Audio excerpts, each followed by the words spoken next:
días tengan todos ustedes. Qué bueno que están con nosotros en su programa Para Empezar. En un día como hoy, 17 de mayo, pero de 1889, nació en Monterrey, Nuevo León, el literato, poeta y ensayista Alfonso Reyes. Mi nombre es Ofelia González y junto con ustedes iré descubriendo muchos temas que espero sean de su agrado. Ya tenemos en el estudio algunos invitados y colaboradores. Gustavo García, ya por todos conocidos. ¿Cómo estás, mi querido Gustavo? Ofe, pues en fin, desvelado, desmañanado, aquí Como presente, siempre. como debe ser, con estas ojeras que me caracterizan. Y vamos a hablar ahora Por favor, danos una probadita. Pues mira, imagínate, vamos a hablar de uno de esos temas que son aporte exclusivo del cine mexicano, que es la comedia ranchera. La comedia ranchera. También tenemos aquí a nuestro colaborador, ya muy conocido en crítica de televisión, José Antonio Fernández. José Antonio. ¿Cómo estás, Ofelia? ¿Cómo te va? Bien, aquí acostumbrándome a la nueva dinámica, pero muy contenta. Eso me da mucho gusto. A ver, José, ¿qué tema nos traes el día de hoy? Hoy vamos a hablar de un tema que a mí me causa mucha curiosidad, A ver, ¿por qué? que es el éxito tan grande que tiene el Chavo, que ha tenido el Chavo, porque digo que tiene porque hasta la fecha tiene éxito el Chavo, Sí. no solamente en México, sino en toda América Latina. Es el único programa de la televisión mexicana que ha logrado convertirse también en una serie animada. Y bueno, yo tengo ahí mis elucubraciones, mis especulaciones de por qué tiene tanto éxito el Chavo, y de eso hablaremos en un rato. Pues es razón suficiente para que todos allá en casa se queden con nosotros. También Harry, en su sección musical, nos hablará de los conciertos y la presencia de YouTube en México. Todo un suceso, ya que a su vocalista Bono, como sabemos, también le interesan otros temas más allá de la música. Buenos días, Harry, ¿cómo estás, amigo? Muy bien, muchas gracias. Saludos a toda la gente que está en casa. Efectivamente, Ofe, el día de hoy vamos a platicar acerca de todos los conciertos que tuvimos este fin de semana en la Ciudad de México y el efecto mediático que producieron estos conciertos con todas las personas. No, estuvo impresionante, ¿eh? Sí tenemos que hablar, además que yo fui. Exactamente, ya lo platicaremos. Tenemos una invitada que se dedica a un campo del diseño muy interesante, las flores. Ella es Andrea Bardazano. Ahí tiene usted una probadita del programa del día de hoy, así que no se vayan, quédense conmigo, esto es Para Empezar.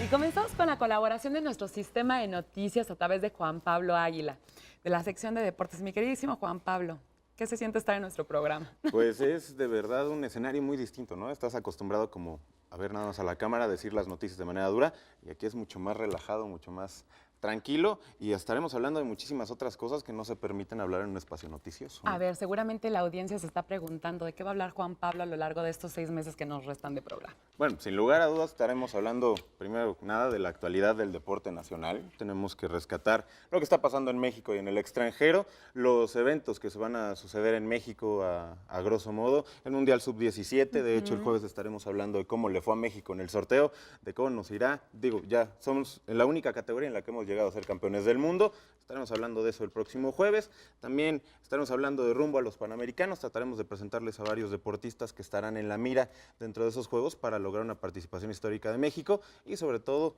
también estaremos hablando de otros temas, de otros deportes que no son tan conocidos como para darle la difusión, y obviamente base de ellos el alto rendimiento, tema que hoy pretendemos desmenuzar. ¿Y por qué no empezamos con el qué es el alto rendimiento, Juanpi? Ok, el alto rendimiento es básicamente la forma en cómo se prepara un atleta ya de manera profesional. Es la gran diferencia entre llegar a ser amateur y poder ser profesional, pero desde la cuna. Es decir, es una educación integral, tanto educativa, administrativa y obviamente a nivel físico y psicológico. Eso es lo que sucede, por ejemplo, en el CENAR y en otros 10 centros de alto rendimiento. Por ejemplo, el más nuevo es el que se acaba de inaugurar en Yucatán.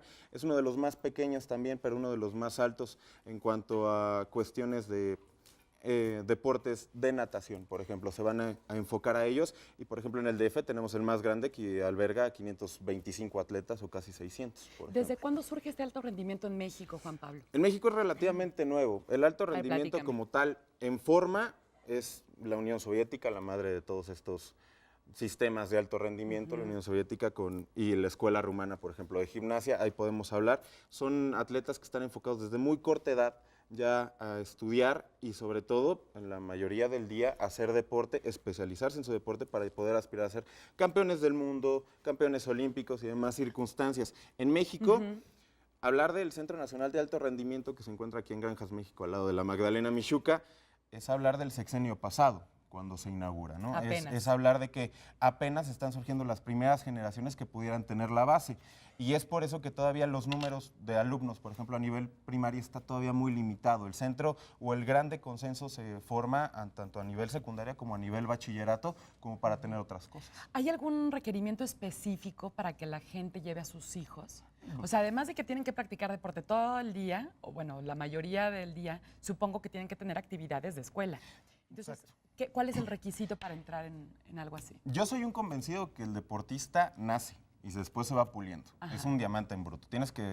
Cada ser humano tiene capacidades distintas, ¿no? Sí, Otros diferentes tenemos cualidades. o tratamos de tener el don del habla, otros trataremos de tener un don físico, ¿no? Y se van desenvolviendo de otras maneras. Digo, si llevas desde muy temprana edad a tu hijo a la natación y resulta que el cuate es una bala nadando, a lo mejor por ahí hay pruebas selectivas, campeonatos delegacionales, campeonatos estatales o demás que te permiten enfocarlo. Ya de ahí hay el proceso de observación tanto de la CONADE como del Comité Olímpico Mexicano te va concentrando y te va consensando para llegar a estos centros de alto rendimiento donde obviamente se te ofrece escuela hasta nivel bachillerato, ya después a nivel universidad.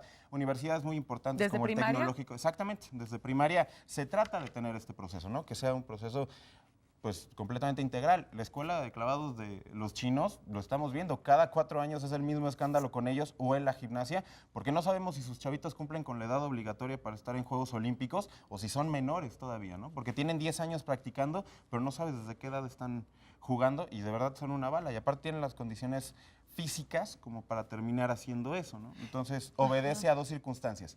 Tus capacidades físicas, tus capacidades atléticas y obviamente que lo vayas puliendo a raíz del tiempo. ¿Cuál es la intención de los centros de alto rendimiento? Obviamente, generar personas de bien. O sea, no solamente un deportista que gane una medalla, tenga una fama durante unos 5 años Y de desaparezca. ahí desaparezca en el olvido, ¿no? Sino crear administradores del deporte, por ejemplo, en alguna de las circunstancias es como la carrera que más se llega a ligar con el deporte o la administración del tiempo libre que se llega a dar en otros lados.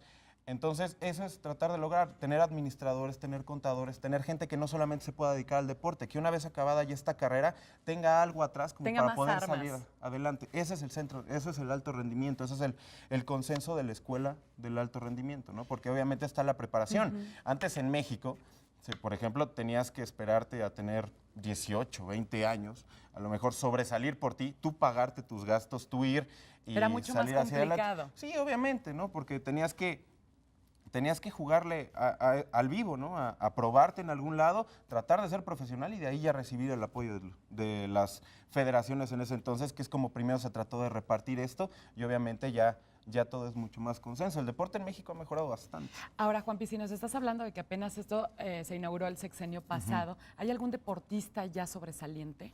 Tendríamos que hablar del caso de Paola Espinosa, campeona del mundo en Roma 2009. Ella no estuvo en el centro de alto rendimiento, pero sí es encausada de Baja California hacia el hecho de practicar en fuentes brotantes aquí en CONADE, es una de ellas. Juan René Serrano podría ser otro, nuestro máximo medallista varonil en los Juegos Centroamericanos del año pasado en Mayagüez y que se espera que sume por lo menos 3 medallas en los Juegos Panamericanos de este año. Ellos podríamos hablar. Mariana Vitia, una de las principales representantes, 14 años en Beijing, sexto lugar del mundo, si no me equivoco, en esas Olimpiadas en Beijing. Ahora se espera que sea medallista. Aida Román.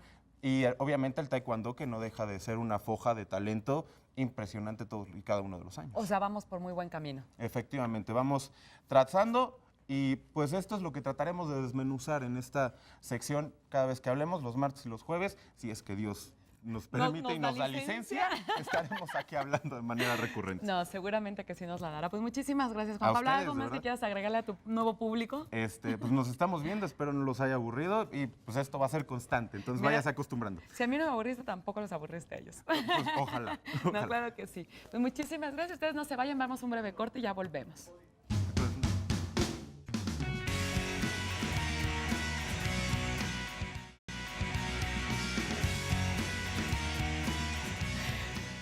trabajar y entramos de lleno al tema de YouTube. Exactamente, como ya lo platicamos, Ofe, antes que nada, saludos a todas las personas que están Por en favor. casa. Ya A todos martes. tus fans, Ya a acéptalo. todas las personas que estén ahí, también de para empezar, que escriben en el Sí. muro, que ven todo lo que publicamos. Muchas gracias. Que Y nos dan sí, sus sugerencias en muchas ocasiones. necesarias y muy importantes y necesarias para poder continuar día a día aquí, Ofe. Eso, y estamos muy contentos. Mira, con nuestro nuevo colaborador, ¿qué te parece? Bienvenido, increíble, qué interesante y qué padre que nos platique también esa perspectiva de los deportes, de las noticias, de todo. Que ya estaban los hombres esperándola, nos escribieron muchísimo en Facebook. Necesaria también, yo creo que importantísimo también esa parte de deportes y como dices ahorita muy interesante. A ver, entremos de lleno a la música. YouTube. De lleno, mira, antes que otra cosa te voy a platicar, esta semana ahora la palabra música va enfocada a la tecnología, a las nuevas tendencias. Vamos a conocer cómo se ha ido involucrando y cómo ha ido creciendo a través de las generaciones la tecnología en la música y la importancia mediática que ha tenido esta en toda la sociedad. Fíjate que ahora que lo mencionas, yo tuve el gusto de estar en el concierto de YouTube el día miércoles Ajá. y me dejó impactada. Déjate YouTube, voy a ser muy honesta, yo no Claro. soy muy fan de YouTube, mi hermana sí, fuimos juntas, pero el tema de la tecnología, del derroche no solo de dólares, sino de movimiento de gente, Exactamente. de la famosa araña que pusieron, La garra que utilizaron. es un derroche no solo de poder, sino como seres humanos de estar diciendo estamos avanzando, A la vanguardia. estamos a la vanguardia. Y como lo dice Sofe, mira, YouTube lo vamos a poner como el pretexto. Porque Sí, claro. justamente este fin de semana fue, como dices, 11, 14 y 15 el concierto de YouTube. Pero es muy importante recalcar este concierto porque justamente va de la mano con todo lo que vamos a empezar a platicar, que es lo que dices tú. Cómo ha ido avanzando la tecnología. Sí. Ok, tenemos tecnología de punta con la garra, un escenario de 80 metros en el Estadio Azteca. Por eso se llamaba 360, ¿no? Exactamente, que justamente lo platicaba con José Antonio Fernández antes de entrar aquí al programa, que es algo que también ha ido evolucionando mucho y que todas las personas se han ido dando cuenta. Que tú sabes que sin público no existe un concierto. Sí, por supuesto que no. Y cada vez más el público, las personas que van a ver este concierto, quieren sentirse parte de. Sí. Entonces, lo que busca, por ejemplo, este escenario de YouTube que se llama 360 grados, que como te digo es un escenario de 80 metros, es pues que haga que todas las personas puedan vivir la realidad del sonido y alrededor del escenario de lo que está viviendo el concierto. Entonces tiene subwoofers especializados para cada parte y hacer un sonido impresionante. Fíjate, yo llegó un momento, el año pasado fui a varios conciertos, como a 5 o 6 conciertos, y ya para el sexto yo ya estaba cansadísima, no soy muy alta, entonces como me tocaban explanadas o a nivel cancha, o sea, yo estaba cansada que dije, ¿para qué vuelvo a un concierto?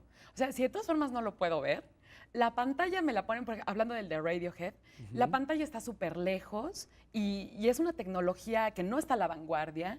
Entonces, todos pagando boletos carísimos de 700, 1000 pesos para arriba, ¿no? Para que realmente no tengas la oportunidad de lo que quieres, que es tener un acercamiento, un pequeño contacto con el grupo, ¿no? O sea, a veces el centro en el que se presentan, el Palacio de los Deportes, rebota, de los rebotes, de los ¿verdad? Así le rebotes. dicen, ¿no? Rebota el sonido, el Foro Sol, a veces no Exactamente.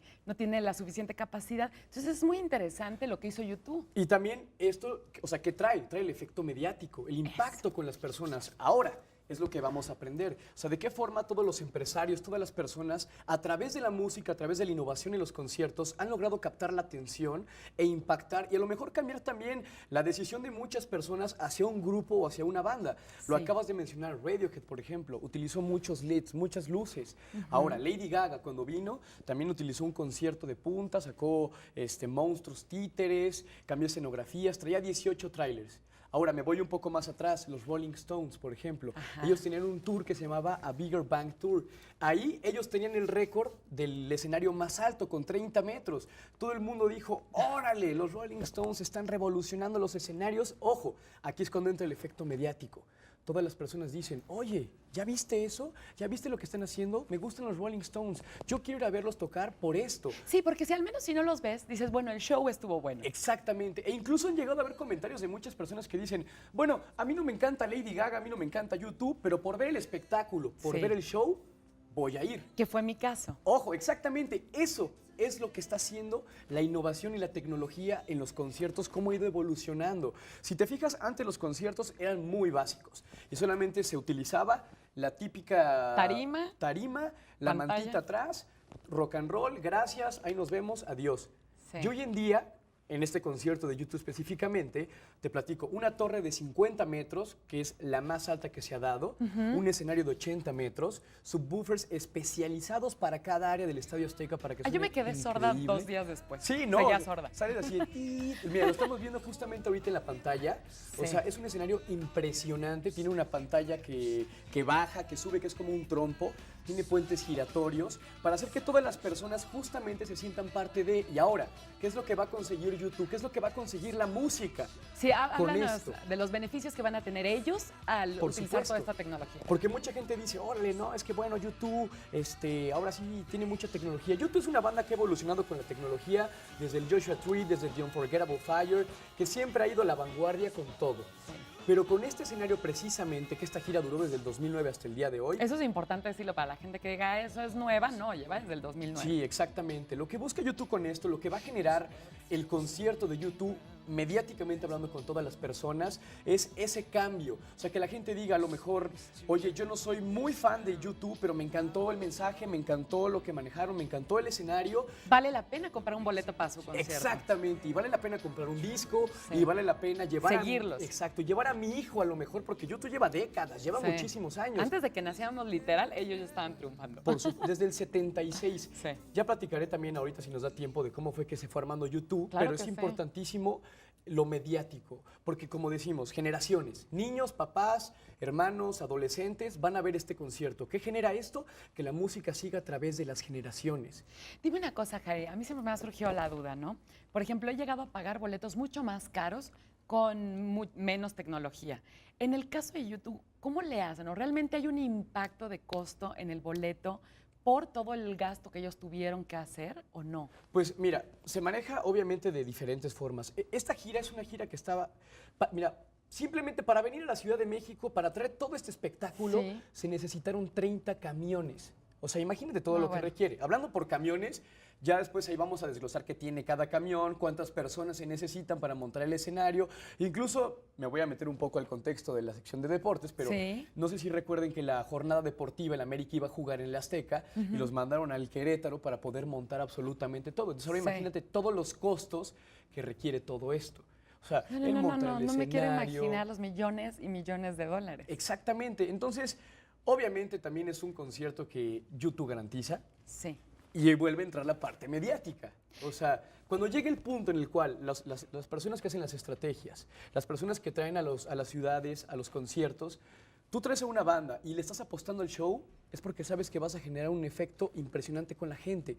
Y es de lo que estamos hablando ahorita, de la evolución que ha tenido y el impacto que tienen las personas. Cuando tú sabes que un concierto te va a vender, no te importan los costos, porque sabes que hay gente que te lo va a pagar. Exactamente. O sea, a fin de cuentas te lo va a pagar. Y aquí, ¿sabes qué? Me surgen muchas preguntas. En el caso de YouTube, hablas mucho del concepto del poder mediático, que fue fuertísimo, lo trabajaron paso a paso. En mi caso, ¿no? Que no soy muy fan, pero que me gusta.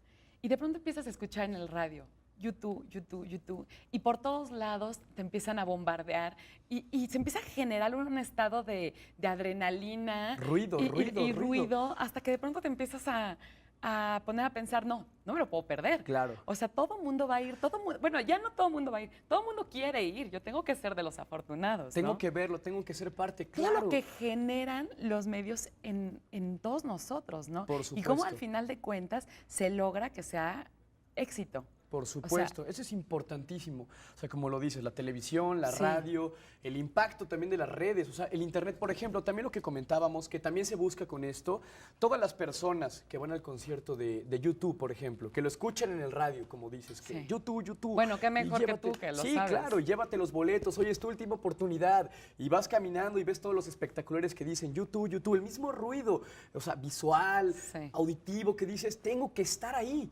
Te Ok. empapan los sentidos. Por supuesto, llegas al concierto, lo ves espectacular, que es gran parte de la inversión, por esta parte también. Porque después de ver semejante show y de ver eso que es tan impresionante. Sí, la araña, bueno. ¿Qué es lo que pasa con todas las personas? ¿Qué es lo que buscan las personas que planean esto? Que todas las personas que son parte del concierto vayan, por ejemplo, al internet, a los medios electrónicos de comunicación. Suban sus videos, platiquen en blogs. Increíble, porque también lo platicaba con José Antonio. En el internet tú puedes subir el tiempo que quieras el video, Sí. puedes subir la duración que quieras, puedes escribir lo que quieras. Y eso realmente abre a lo que están buscando todas estas personas, el impacto. O sea, eso es la importancia, algo increíble que tienen hoy en día los conciertos, la música. Sí. Y ahora la pregunta es, ¿hacia dónde vamos? ¿Hacia dónde vamos? O sea, yo hubo un momento en el Estadio Azteca que dije, si seguramente baja un ovni ahorita, a decir, estos tipos, ¿ya qué más pueden hacer? Y no sé si viste, Que pero fíjate mi reflexión en el Estadio Azteca. hubo un cacho en el que bajó un ovni que era impresionante y Bono colgado del Sí, este. sí. Y es padrísimo. YouTube es una banda muy buena. A porque ver, háblame también- rápido de ella. Rápido. Mira, para empezar te voy a Bueno, no platicar tan rápido, tampoco datos estoy. curiosos. ¿Te parece bien? Datos curiosos me Te voy a encantan. platicar 5 datos curiosos si quieres y ya posteriormente lo platicaremos bien con calma. Sí. Pero ve, por ejemplo, YouTube, antes de llamarse YouTube, se llamaba Feedback, se llamó The Hype y se llamó The Larry Mullen Band, por ejemplo. Ya tenía 3 nombres, estaba reinventando. ¿Cómo se hizo YouTube? También es muy curioso. El baterista Larry Mullen, tenían 15 años, iban en la escuela, y Larry Mullen Jr. dijo, yo quiero hacer un grupo, quiero tocar rock. Y en vez de a lo mejor hablarle a sus cuates y, oye hermano, vente, vamos a tocar, ¿qué pasó? Puso un letrero en su escuela de recluto guitarrista, recluto vocalista, recluto, etcétera, etcétera, etcétera. Y así fue como llegó Bono, como llegó The Edge y como llegó Adam Clayton. O sea, imagínate, y hasta el día de hoy siguen juntos. Entonces, es una banda que realmente Sí. toca con el corazón. Y a la que sí tenemos que hablar de ella, o sea, algo, ahorita que lo que mencionas, siguen juntos, 30 y tantos años juntos, o sea, es toda una vida. Eso habla de poder trabajar en equipo, de Claro. poder crecer juntos, de que de pronto no te gane la fama, Por supuesto. ¿no? Y no te gane la locura de tener tanto éxito, sino de ir poco a poquito como lo han logrado, 35 años. O sea, Es muchísimo. Y ahorita que mencionas lo del éxito y eso, de hecho Bono utilizó 2 alter egos durante su carrera. Uno se llamaba The Fly, que quiere decir la mosca, Ajá. que es donde en la gira que hizo, él se llamaba The Fly y salía haciendo extravagancias y a propósito, Sí, sí. burlándose de todas las personas que se creían mucho y que eran muy extravagantes, como de los rockstars de ese entonces, ¿no? Imagínate lo que diría Lady Gaga. ahora. No, imagínate.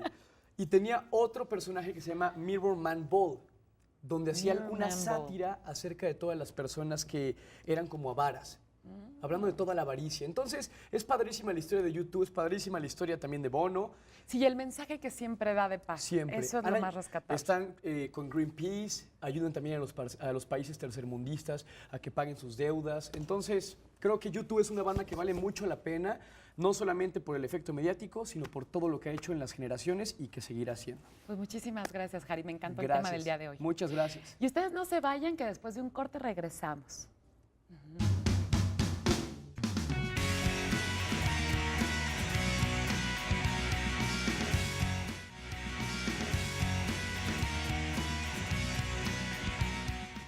Ya regresamos con José Antonio Fernández. Queridísimo ¿Cómo estás, José. mi querida Ofelia? Contenta, muy contenta. Ya viste que se está renovando el programa. Sí, ya vi que están hablando. Ahorita me llamaba la atención esto que decía Jari. Fíjate que una de las cosas más interesantes es cómo todo se está volviendo un espectáculo. Sí, La boda real por televisión. me encantó. La van a ver 2,000 millones. Los conciertos. Todo es un espectáculo. Todo es show. Pero es un problema porque es show y eso obliga a muchas mentiras, a mucha facilidad. Los shows traen A teatro. un mundo teatral, exacto. ahí atrás. Actuación. Que habría que platicar eso, a ver si la próxima. O sea, sería falta de veracidad. Pues puede existir, Sí. puede darse eso. Porque, O será nuestra nueva realidad. pues sí, a lo mejor los alumnos ahora de las universidades o de las preparatorias también quieren que sus maestros lleguen y hagan show. Sí, Porque si no hacen show y no se divierten Ya en no un están salón de padres. clase, ya no está padre el asunto, ¿no? eso es muy Habría peligroso. que platicar alguna vez sobre esto. Pero ahora fíjate, hablando de este asunto del Chavo, a mí me llama mucho la atención lo del programa del Chavo, porque qué éxito. Qué locura. El Chavo, ahora platicaba yo con Gustavo García y Gustavo hacía remembranza, estaba echando a andar su memoria, acordándose que el Chavo empezó a transmitirse en los 70s, a principios de los 70s, y sigue vigente.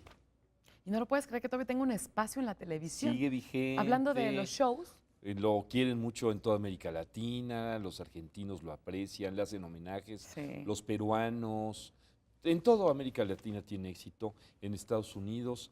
Los niños hoy están viendo el Chavo Animado, Sí. se abrió espacio el Chavo Animado. Y yo me pregunto por qué. Y fíjate, tengo varias elucubraciones. A ver. Cuando salen los Picapiedra, que todo el mundo ha visto a los famosos Picapiedra y Sí. a los supersónicos, retratan esa familia clásica norteamericana del papá, la mamá, Y los dos hijos. y la mascota. dos hijos, exacto, la mascota, su propia casa Sí. y además de su propia casa, un empleo que era el del papá. Ajá. Ya está ahí. Sí. Pero todo era funcional, digámoslo así. Exactamente, eso que dices me parece que es muy importante. Era la familia funcional norteamericana de los 60s, que todavía en Los Simpson la vemos ahora, ¿eh? Sí. Es la familia funcional, que muchos dicen es el retrato de la familia disfuncional. No. Pero creo que el genio de Roberto Gómez Bolaños fue ver que en México y extendidamente en América Latina, esa familia no existía. Sí, no era así. No era así. La familia mexicana resultó ser el vecindario. Resultó ser el niño que no tiene, que sus papás quién sabe dónde quedaron, que vive en un barril, Que la la- señora sí, sí, sí. abandonada, el papá de la... la verdad es que todo lo que pasa en El Chavo es muy desastroso. Pero es más acercado a la realidad. Es totalmente acercado a la realidad, pero tiene esa parte de desastre que no manejan todas estas caricaturas hechas en Estados Unidos, diría yo, como estos Picapiedra, para ponernos como ejemplo, como los Supersónicos, e inclusive como los Simpson. Esa realidad, al final de cuentas, cautivó a millones de personas en América Latina y en México. El ver esa realidad de un vecindario que mal funcionaba, que no pagaban la renta, Que le huían al... que le huían al Al cobrador. al cobrador, que el cobrador se tentaba el corazón y y al final de cuentas ahí los dejaba vivir, que el niño que estaba en la vecindad no tenía para comer, Sí. que se metían Los fresas, la popis, sí. los fresas de la vecindad, que no eran necesariamente los ricos. Sí, claro. Que al Al final menos de eran lo que cuentas tenían el papás. niño protegido, pues el papá no existía. El papá de Kiko, Sí, bueno, mamá tenía su papás. mamá. Exacto, entonces es una vecindad que al final de cuentas medio se apoyaban todos para vivir ahí, pues porque medio no les quedaba de otra. Y fíjate que esto es una crítica a la sociedad mexicana muy fuerte del Chavo, porque rompe con esta idea que siempre se ha vendido en México de que la familia mexicana es casi unida, perfecta, y que la familia norteamericana no lo es. Eso es algo que a mí me llama mucho la atención, porque si ha tenido tanto contacto y ha tenido tanta penetración el Chavo a nivel América Latina y a nivel México durante estos 40 años, bueno, quiere decir que de una o de otra manera nos identificamos con todo el desastre que sucede en esa vecindad, y aunque sea un programa para niños, es un programa en realidad fuertísimo.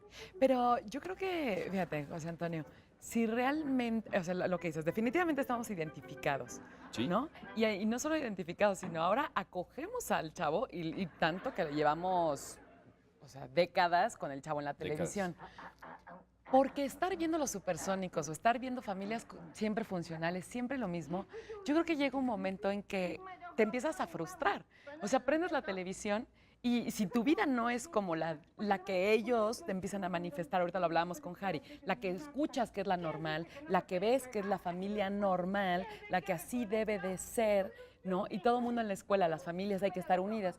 Y de pronto la tuya por algún motivo no es así, prendes la televisión y encima están los Picapiedra, ¿no?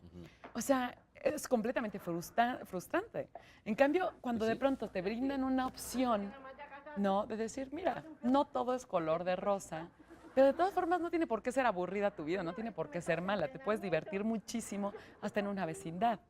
Entonces, ese es uno de los grandes éxitos. Pues es una sátira a la familia mexicana, es una burla al mexicano, muy aguda.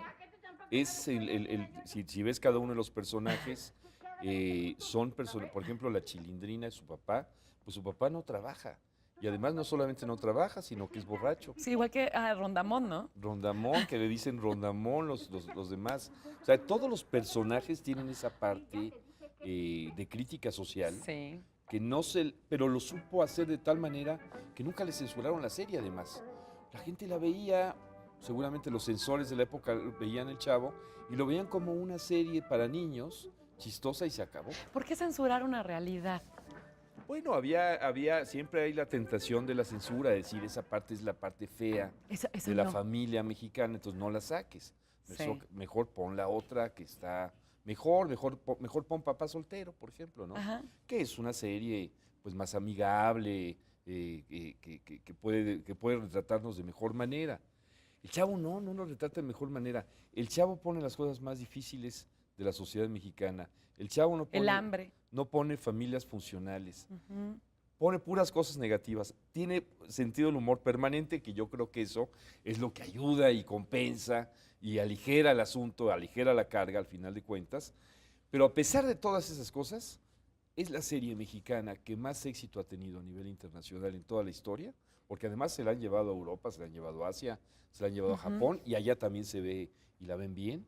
Es la única serie En mexicana. Alemania la ven muchísimo, no lo puedes creer. Es en algunos lugares de España llegó a ser la serie hasta más vista por momentos. Sí, no. Creo que en Galicia, en zonas Ujú. de España.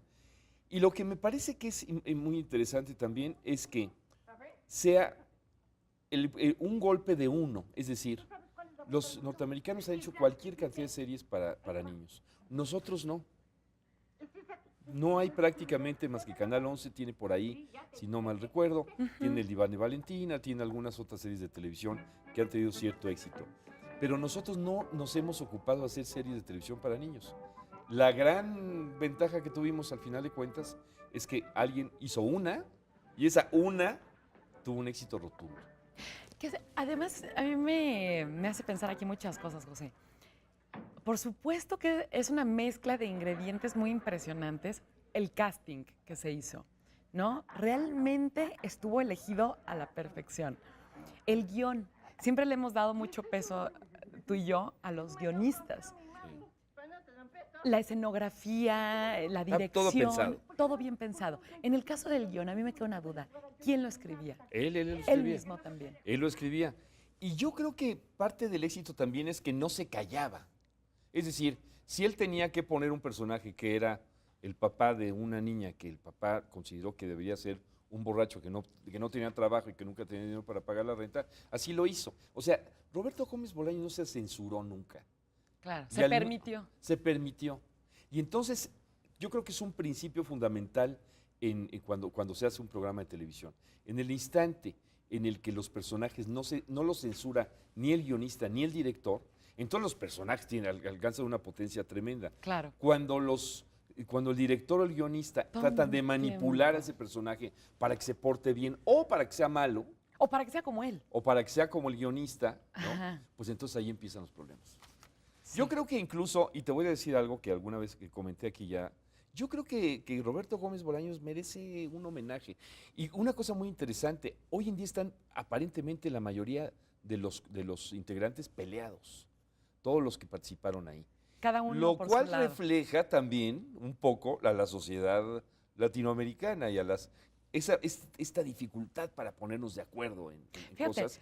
sí. Y al vecindario del Chavo, en el que tienen un poco siempre pleitos entre todos. Y mira lo que hablábamos ahorita con Harry, o sea, YouTube lleva 35 años y siguen todos los integrantes juntos, y esta sí sería una reflexión. Ellos ya están, pero del chongo, sacándose notas en los, Sí, en los, se dan en los duro. periódicos, se dan Pero a lo duro. mejor es parte del Ojalá, juego.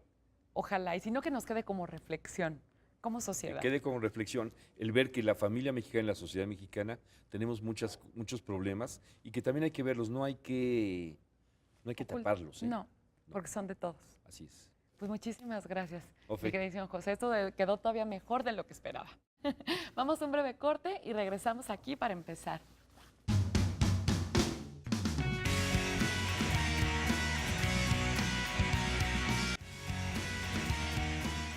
Andrea Bardazano, diseñadora gráfica por la Universidad Iberoamericana.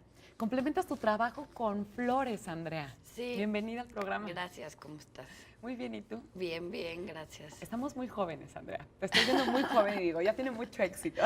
No, ni tan joven, la verdad. No, platícame. Empiezas como diseñadora gráfica. Sí, bueno, estudié diseño gráfico en la Ibero y saliendo de la universidad tuve un despacho de diseño, como 2 años más o menos. Ok.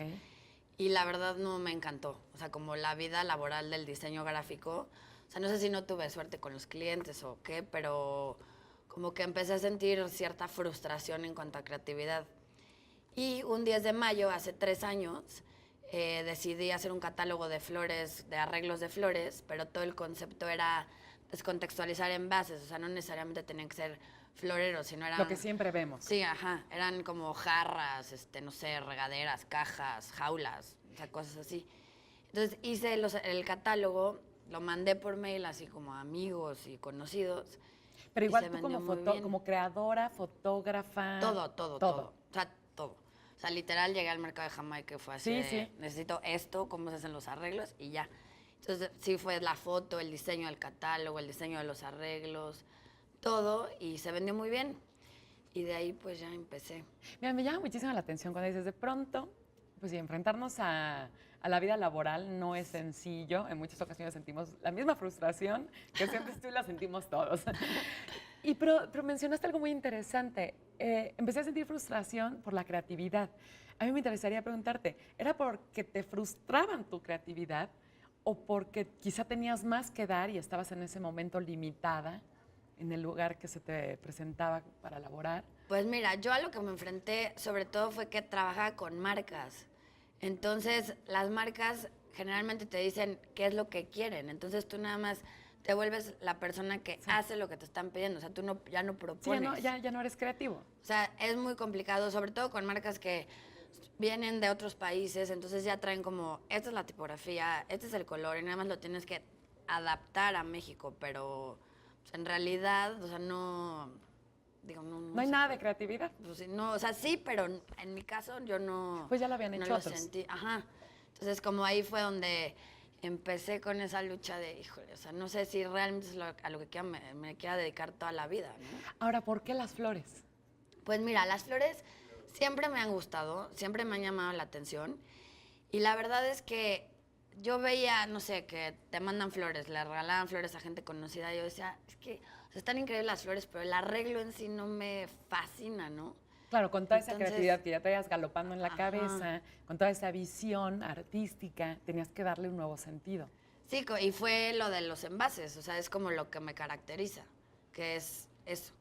O sea, porque Los envases. Los envases, que no, o sea, ya le veo a todo cara de florero. O sea, todo lo que pueda tener agua adentro, yo ya ahí quiero hacer arreglos. A ver, háblame de estos envases. Pues mira, he hecho en tazas, en jarras, en jaulas, zapatos, cajas, o sea, en lo que pueda contener agua, ahí. Y también yo poco a poco estoy empezando a sacar mi propia línea.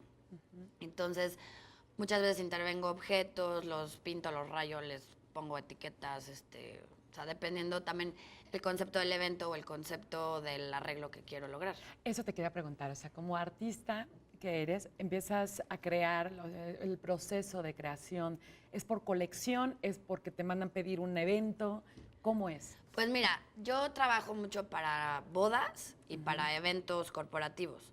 Generalmente marcas de alcohol, o sea, como que es con los que he trabajado más. Entonces, sobre todo con las novias, el proceso es, me buscan o las busco yo, se les hace un cuestionario en donde yo me doy una idea más o menos de lo que están buscando, o sea, colores, conceptos, si la voz es de día, si es de noche, etcétera, etcétera, etcétera, ¿no? ¿Qué quieren, no? Ajá, como qué Preguntarles. quieren, qué se imaginen. Y es bien importante como escucharlas, porque muchas veces ellas ya tienen una idea muy fija en la cabeza y pues tú tienes que ser como la intérprete de eso, ¿no? Claro. Pero muchas veces también tratar de mejorarlo y proponerles cosas nuevas. Entonces yo lo que hago, yo no repito diseños, yo hago diseños personalizados para cada evento. Exclusivos. O sea, yo no trabajo en base a un catálogo de, mira, esto es... No. O sea, yo te hago a ti tu diseño de tu evento, de tu boda. O sea, siempre personalizado. Y trato igual o sea, las bodas tampoco es como que te puedas súper arriesgar porque digo, es un evento social, tiene que ser elegante, tiene que ser fino, etcétera, etcétera. Pero sí trato de ¿O no? ponerle un toque como característico. O sea, me gusta hacer mucho instalaciones, cuelgo cosas del techo. Sí, que la gente vaya a una boda y bueno, lo que hablábamos, se vuelva un show, entonces. Sí, un show, exacto. Bueno, que también es el show que muchas mujeres esperan, ¿no? Sí, está padre. Para hacer su vida. ¿Has tenido algún reto muy especial? Pues mira, a principios de este año me invitaron a hacer en la fiesta de la Candelaria en Tlacotalpan una virgen de flores. O sea, la Virgen de la Candelaria, reproducirla en flores, pero tenía que ser un monumento. Entonces, era una estructura que medía 5 metros de altura. O sea, y toda la una verdad- virgen de flores. Ah, una virgen de flores. Y hasta ahorita yo creo que sí es o sea, el mayor reto que he tenido en cuanto a mi trabajo, porque o sea, trabajar con cosas vivas Sí, que, es complicadísimo. Sí, que tienen una caducidad, o sea, muy pronta. Sí, sí, porque eso lo hicimos en 5 días, pero nos tocó norte, nos tocó calor, o sea, transportar las flores hasta Veracruz, armar la estructura, que las flores no se murieran, que se pareciera a la Virgen de la Candelaria. Y fíjate, y esas son cosas que la gente no imagina. Yo tengo una amiga que está dedicada a lo mismo, pero en Cancún. Tiene toda la industria de las bodas en Cancún. Bueno, pues cuando llegó ella vivía aquí en la Ciudad de México, cuando llegó me decía, es que es un problema el transporte de las flores, porque hay Sí. especies que no nacen allá, hay especies que puedo adquirirlas, la refrigeración, ¿no? O sea, es toda una dinámica. Sí, es todo un proceso de logística que tienes que hacer en Sí. muy pocos días, porque si no se mueren las flores. Los Entonces, costos. Los costos también, o sea, ella debe de enfrentarse a eso, porque nada más el hecho de llevar las flores a Cancún ha de ser carísimo, Es carísimo. carísimo. O sea, y es bastante complicado. En el tema de las flores, ¿te fuiste involucrando en el momento que le tomaste el gusto en cuestión de toda la fauna, ir buscando estas me gustan, estas aguantan más, estas resisten Sí, temperaturas? la verdad aprendes observándolas y sabiendo cómo pues cada flor se adapta diferente al clima. Algunas las tienes que meter luego en el agua, algunas no, algunas las tienes que cortar, algunas, o sea, cada flor es súper diferente. A mí me gusta experimentar como con cosas raras. A ver. O sea, no sé, hay en Jamaica, que es donde me la vivo, y también en la central de abastos, pero Jamaica es como más, igual, más personalizado. Ya tengo a las personas que me Que te surten. conocen y que me traen cosas raras. O sea, hay cosas que veo de repente un lunes y el viernes ya no hay nada y se vuelven a aparecer en 3 meses. Y maravillosas. Sí, increíbles. Ir al mercado de Jamaica es toda una experiencia. La otra vez yo también fui a comprar unas flores para hacer un arreglo para mi mamá. También soy un poco creativa. La jabonera. La Ay, jabonera está yo creo que es de mis increíble. favoritas. Porque no tiene flores, como muy raro. Sí, son ese tipo de plantas y flores son las que me gusta usar. Para terminar, ¿cuál es tu favorita? Mi favorita, yo creo que las peonias. Las peonias. Vamos a buscarlas. Sí. Pues muchísimas gracias, Andrea. Gracias a ti. Que sigas teniendo todo el éxito como hasta ahora. Muchas gracias. Seguramente así será. Y ustedes, amigos, recuerden que tenemos teléfonos en el estudio 3601-8126 o Lada sin costo 01800-7674-883 para la gente que nos está viendo en provincia. Igualmente pueden agregarnos a nuestra página de Facebook para empezar, darnos sugerencias, opiniones o simplemente comentarios. Vamos a un corte y ya volvemos.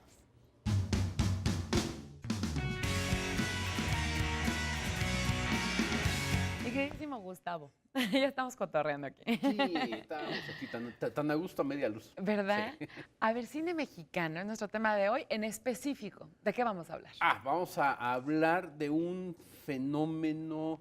Mira, hay dos géneros, y de hecho dentro de un mes vamos a hablar del otro, que son rigurosamente mexicanos, y es más, tres, fíjate, ya bien mirado, pensando justamente en lo que se hablaba de lo del Chavo, que es, por un lado, las rumberas, fíjate. Eso. Las rumberas solo se dieron en México, en plena Segunda Guerra. Bueno, vamos a hablar de eso alguna vez.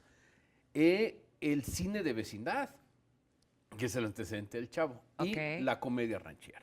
La comedia ranchera, que pues unos dirían, bueno, sí, como no, Jorge Negrete, Pedro Infante, que los charros que cantaban, que no sé cuánto, pero tuvo muy larga vida. Si te fijas, la comedia ranchera empieza más o menos a principios de los años 30. Ok. Tiene pues digamos, su primera apoteosis en 1936 con Allá en el Rancho Grande, una película de Fernando de Fuentes que te lo juro que estaba pasando sin pena ni gloria. O sea, cuando se filma, de hecho, Allá en el Rancho Grande, que se filma aquí en Texcoco, una haciendita de Texcoco, era una especie de vacación de Fernando de Fuentes que venía de hacer 3 películas muy importantes, que eran, imagínate, Vámonos con Pancho Villa, era El Compadre Mendoza, El Prisionero 13, que era su gran trilogía de la Revolución, y películas aparentemente menores, pero muy importantes como La Familia Dressel. Bueno, entonces era su vacación, es decir, vamos a hacer una película sobre un caporal y un patrón enamorados de la misma chava, ¿no? La Crucita, que no tiene papás y que le da asma, pleito en la cantina a canciones, no a balazos. Lo que se vivía, ¿no? En ese momento. Exacto. Mira, pero ¿sabes qué? Es que no era lo que se vivía. A ver, Estamos en pleno cardenismo, está empezando el cardenismo, está el reparto agrario, y la película, por ejemplo, te contaba una hacienda totalmente porfiriana, pero diciéndote, este es el México de ahora. Y no solo eso, sino vean qué bonito es México. O sea, era darle la espalda a la realidad nacional para que el cine te inventara un segundo país. Y que una tú, segunda realidad. claro, y tú aceptaras eso como realmente el México que tú querías. Un México totalmente reaccionario. Bueno, la película se estrena y dura 2 semanas, pero se exhibe en el resto de América Latina y es un trancazo. Un verdadero trancazo. Nunca habíamos tenido un trancazo cinematográfico hasta entonces. Y entonces se vuelve a estrenar en México y todos quisieron ir a ver la película que en Venezuela y en Argentina y tal había causado tanto furor. Y entonces fue cuando se volvió un éxito y de ahí vinieron todos los Rancho Grandes que te puedas imaginar. De hecho, lo que estábamos viendo hace un momento, esto ya es la segunda versión. La primera versión es con Tito Guizar, René Cardona, que era cubano, chico, pero salía de hacendado, y Esther Fernández, que debutaba entonces. Aquí me surge una pregunta, Ajá. Gustavo. Antes de que se hiciera esta comedia Sí. ranchera, ¿ya existían películas de charros, pero eran sobrias o ya había un toque de comedia? Mira, venían del teatro de revista. Ok. Entonces siempre había el charro que tenía a su fiel amigo, que era chistoso, su Sancho Panza. Sí.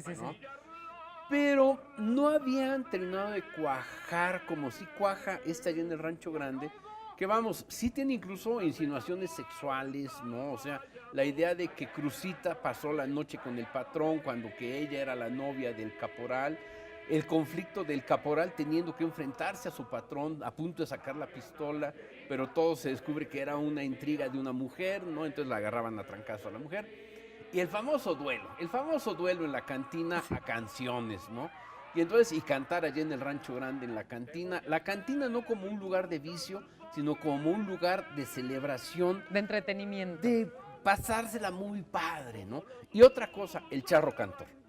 O sea, los charros no cantan, por lo general un charro no canta, pero aquí se inventa el charro cantor, que era muy bien afeitado, guapito él, Sí, ¿no? sí. En fin, gallardo, tal. Era la invención total del mexicano, ¿no? Ya había para entonces serenatas, me dices. No, claro. Existía el que cantaba. No, ya había. sí, ya había serenatas. Y de hecho, la música mexicana estaba en su gran apogeo. Estábamos en el primer gran apogeo del nacionalismo, de las canciones de Manuel M. Ponce, o las canciones, bueno, ya estaba Agustín Lara, todo lo que daba, ¿no?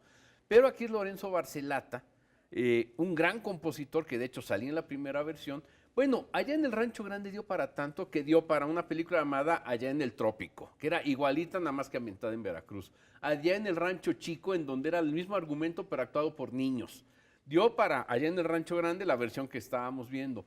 Dio para Los Hijos de Rancho Grande. O sea, a lo largo de décadas, a lo largo de 20 y tantos años. Después, ya en los años 40, ya lo que tenemos es una comedia ranchera más difícil, porque ya México se está urbanizando. Y ya tenemos a un Jorge Negrete que es más dramático, o sea, que Tito Guizar, y a un Pedro Infante. Y tenemos comedias rancheras más complicaditas. ¿Cómo Porque, cuál? mira, porque, por ejemplo, mientras que tenemos películas como Ay Jalisco, no te rajes, que es, digamos, seguimos en el gran fantaseo, tenemos que, por ejemplo, en Los Tres García, pues ya aparece la gringa.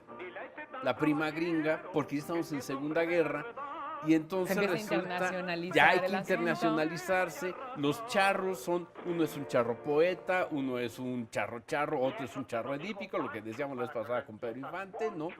Se Ya, empiezan a ya imponer uno de los modas. charros maneja carro, o sea, ya no es a caballo, sino que andan en Ajá. carro, ya hay gasolineras, ¿no? O sea, hay que aceptar que el país está cambiando, ¿no? Mientras, por otro lado, pues tenemos éxitos todavía enormes como Hay Jalisco no te rajes, como Me de comer esa tuna, que son lo que se conoce como el jaliscazo. O sea, incluso era una crítica que se hacía entonces. O sea, ¿por qué todas las películas pasan en Jalisco, no? O sea, ¿por qué no se hacen películas sobre Veracruz? Sí, ¿por qué los machos están en Jalisco, los Exacto. charros? Sí, o sea, ni siquiera se hacían sobre Monterrey, ¿no? Y entonces, pero vamos, ¿esto a qué nos condujo? A la internacionalización del charro como el mexicano.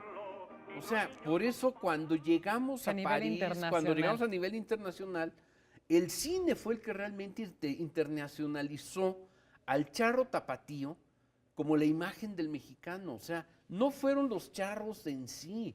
O sea, no fueron los gringos que vinieran y vieran muchos charros. Sí, no, Fue no, el no, cine el que lanzó esa imagen.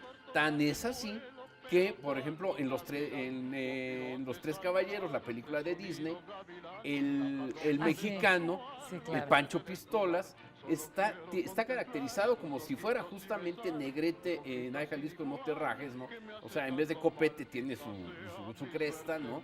Y echa bala y tal, y es un charro, ¿no? Es un charro tapatío. Y aquí, bueno, lo que tenemos es una de las escenas favoritas, ¿no? O sea, la fiesta de la abuela, ¿no? El cumpleaños de la abuela, en donde tenemos precisamente al charro edípico, ¿no? Que curiosamente, y ahí tenemos a la prima gringa, ¿no? Sí, sí, sí. En fin, todos quieren con la gringa, ya estamos, te digo, estamos en Segunda Guerra, ya somos panamericanos, hay que cerrar fuerzas contra el eje, hay que cerrar fuerzas contra Mussolini y Hitler, ¿no?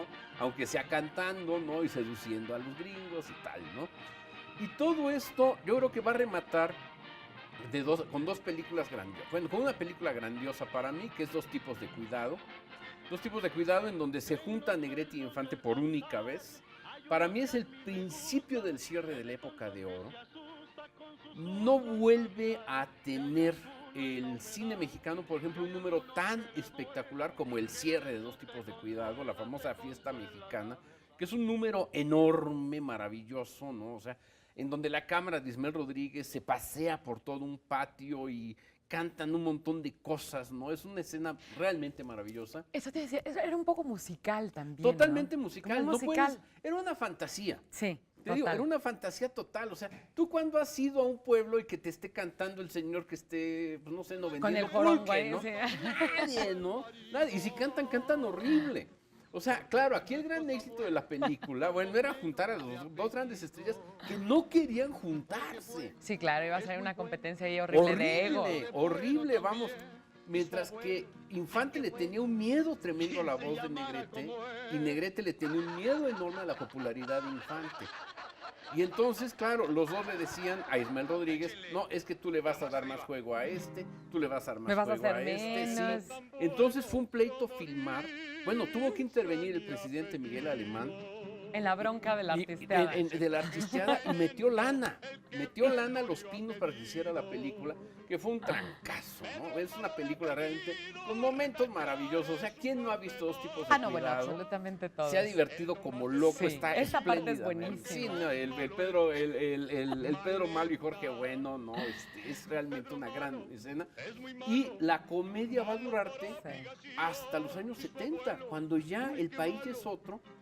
Todavía vamos a tener en Tony Aguilar y en Chente Fernández a los últimos representantes de un campo que ya no existe, de un México que quizá nunca existió, que es lo más loco.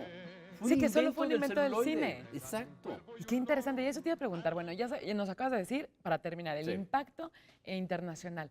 El impacto en México, ¿marcó modas, tendencias? ¿La gente se empezó a comportar de otra manera? Mira, la gente no solo se comportó de una manera. En los aniversarios de muerte de Pedro Infante, tú puedes ir al panteón y ves a una enorme cantidad de mexicanos vestidos de charro y que actúan como Pedro Infante. Ay, no. O sea, qué en ese momento maravilla. se vuelven bien decentes. Pase usted, señora, ¿no? Todos No, unos hombre. caballeros.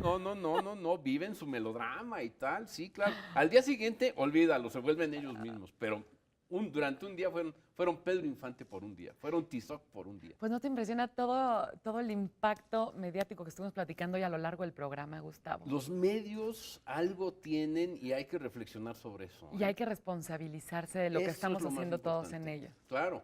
Eso. Pues muchísimas gracias. No, hombre, gracias. Y muchas gracias a ustedes por habernos acompañado el día de hoy. Recuerden que mañana tenemos una cita puntual a las 8:30. Aquí en Para Empezar, soy Ofelia González. Hasta la próxima.